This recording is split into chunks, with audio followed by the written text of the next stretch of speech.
कराची में पीटीआई रहनुमा तारिक शफी की रिहाइश गाह पर एफआईए का छापा, गिरफ्तारी अमल में ना आ सके। एफआईए सराय के मुताबिक तारिक शफी और दीगर के खिलाफ स्टेट बैंक सर्कल में चंद रोज कबल मुकदमा दर्ज किया गया था। मुकदमे में पीटीआई के दीगर रहनुमाओं को भी नामजद किया गया है। पीटीआई रहनुमा पर फंडिंग जाती अकाउंट में मुंतकिल करने समेत दीगर इल्जाम लगाए गए हैं। तारिक शफी के घर पर छापे के बाद सिक्योरिटी एहलकारों को वहां तैनात कर दिया गया है।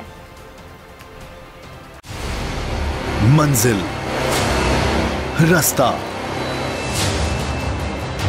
जज्बा,